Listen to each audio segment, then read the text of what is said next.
Morning everyone, আমার নতুন একটা ব্লগে তোমাদের সবাইকে স্বাগত। সবাই দেখতে থাকো আর সাথে থাকো। এই যে দেখো, আমি গোপালকে সকালবেলা পুজো দিয়ে দিয়েছি। এই যে আমার নন্দু, তো তারপরে আমার বর এই যে বাজার করে নিয়ে এসেছে সবজি, অনেক কিছু এনেছে, ঝিঙে, বেগুন, উচ্ছে, টমেটো, আলু আর এটা লঙ্কা, এগুলো ছিল।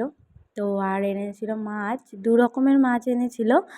তো এই যে ট্যাংরা মাছ এনেছিল, আর একটা কী মাছ এনেছিল ওটার আমি নাম জানি না, ও জানে না, কিন্তু নিয়ে এসেছিল। তো এই দেখো ট্যাংরা মাছগুলো, আর এই যে আমি সব মাছ কেটে ধুয়ে নিয়েছি।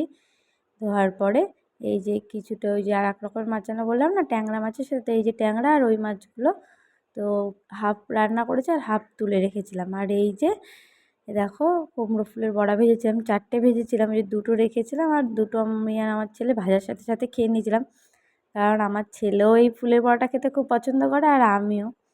তো এই দেখো কত মজা করে খাচ্ছে। তো তারপরে আমি রান্না বান্না করে নিয়েছিলাম। এই দেখো ওই যে মাছটা আনলো বললাম না, নাম জানি না, তো এই মাছটা আমি বেগুন দিয়ে ঝোল করেছিলাম।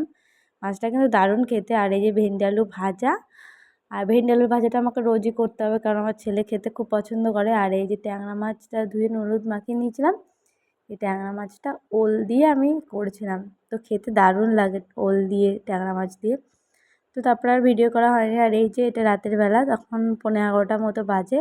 তো আমি আমার ছেলেকে ঘুম পাড়াবো। তো দেখো ওই যে বিছানা আমার হয়ে গেছে, তো এখন ওকে ঘুম পাড়িয়ে দেবো। তো আজকের ভিডিওটা এই পর্যন্তই। ভিডিওটা ভালো লাগলে প্লিজ সবাই লাইক, কমেন্ট অ্যান্ড শেয়ার করতে ভুলো না, আর প্লিজ সাবস্ক্রাইব করে দিও আমার চ্যানেলটা। তো আজকের ভিডিওটা এই পর্যন্ত, টাটা, বাই বাই।